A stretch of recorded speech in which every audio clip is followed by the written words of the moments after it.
Hello everyone, my name is William Amzalag and I want to welcome you to our 9th episode of Jeunesse Longevity TV. Jeunesse, we are redefining youth.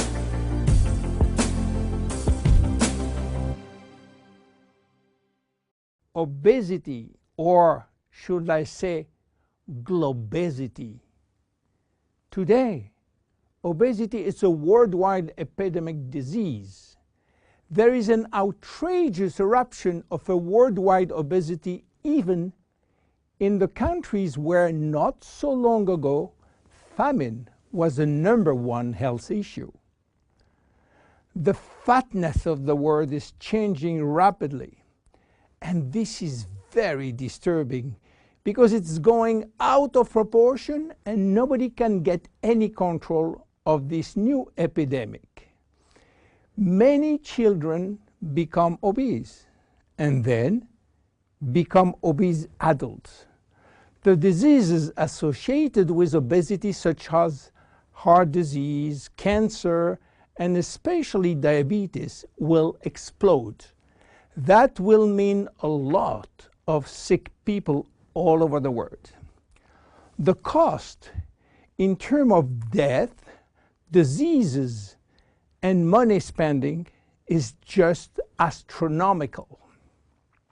Think about today, there is in the world about 3 billion people overweight and 800 million real obese.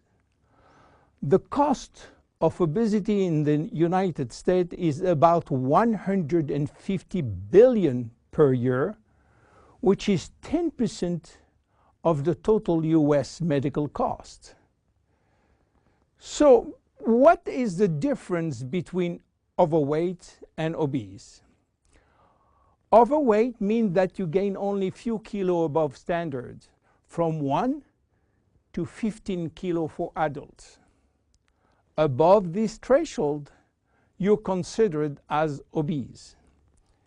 If you wish to get more detailed information, then you have to calculate your BMI, which means your body mass index, by using the following formula: your weight in kilo divided by your height in square meters.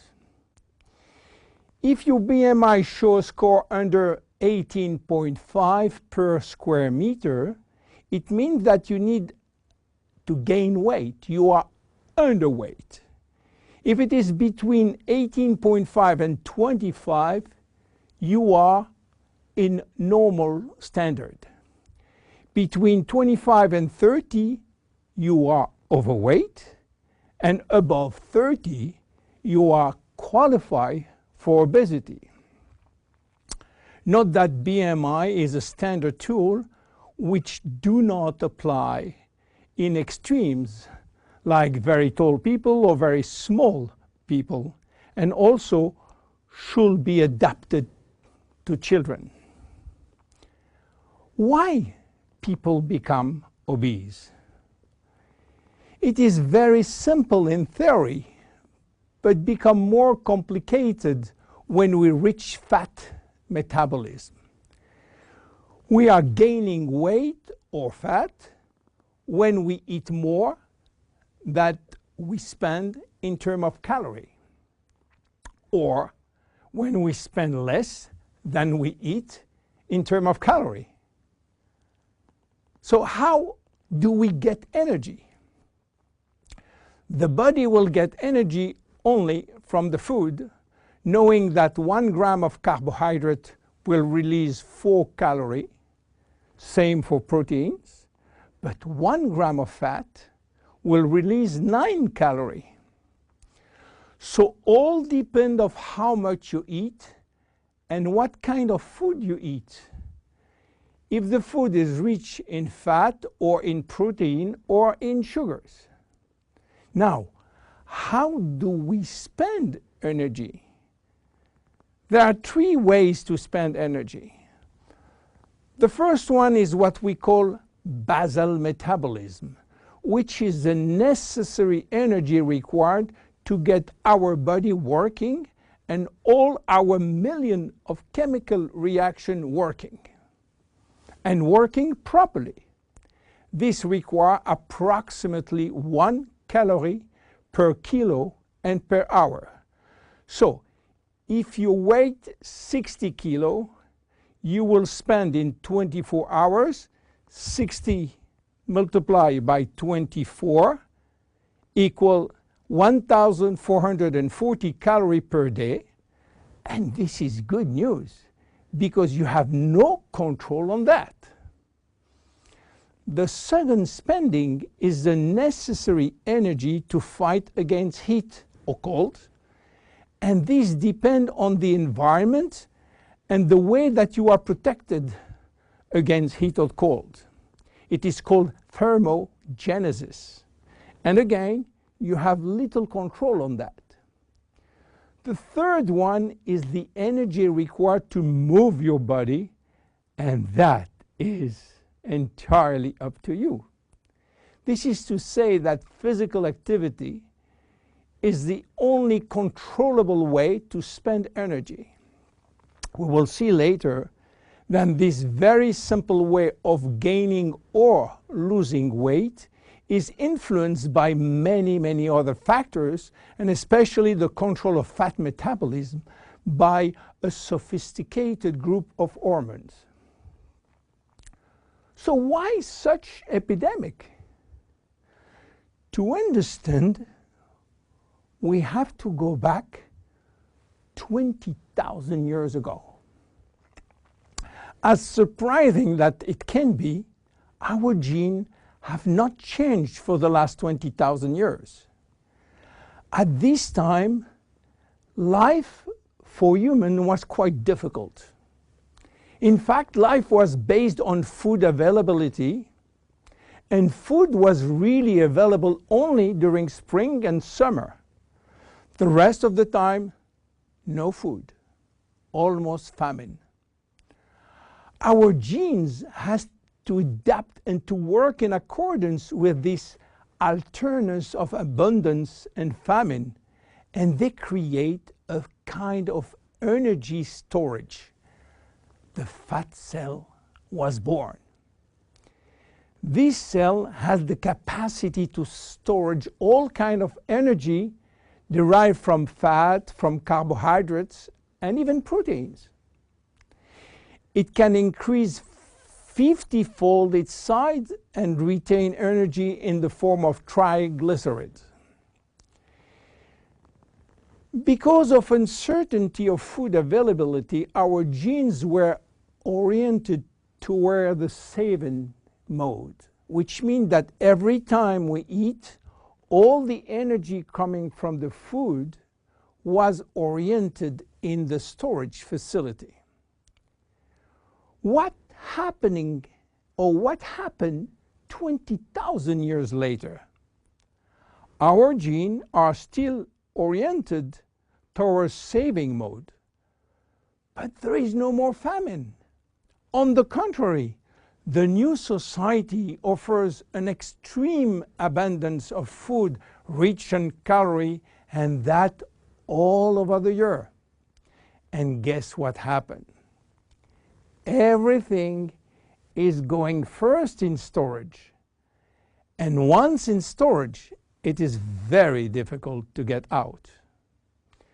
You understand now why it is very difficult today not to gain weight or fat.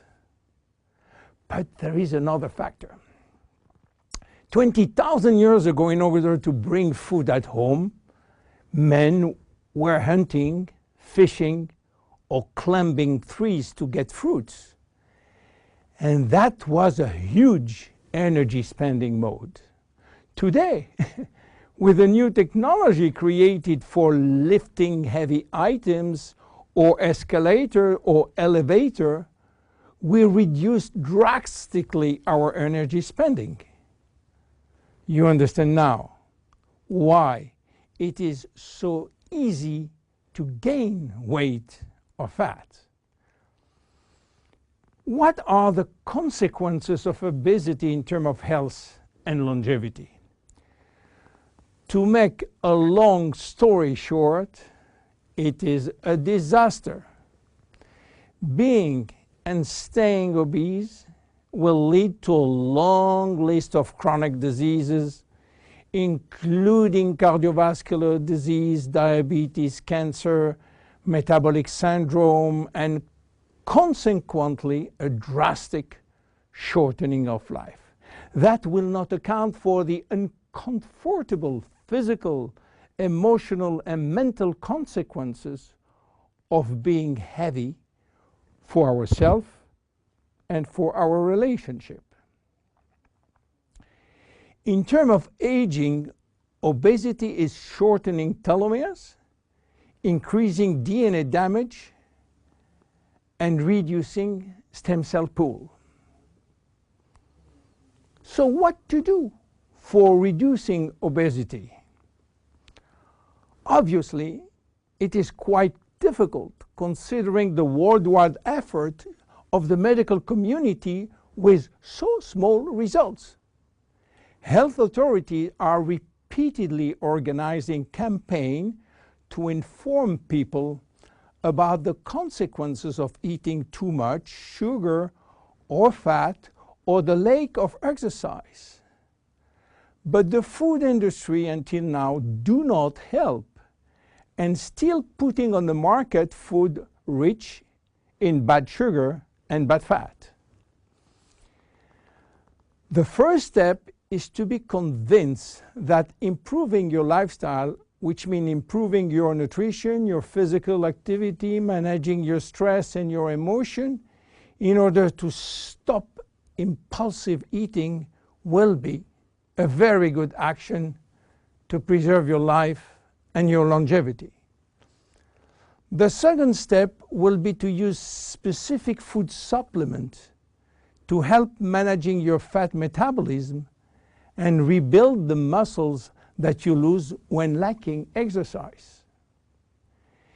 This is why Jeunesse decided to create a new line of product specially designed to counteract craving, to help fat metabolism, and to reduce muscle loss.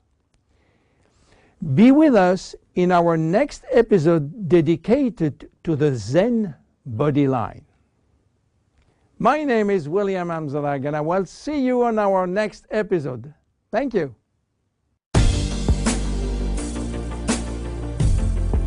Jeunesse. We are redefining youth.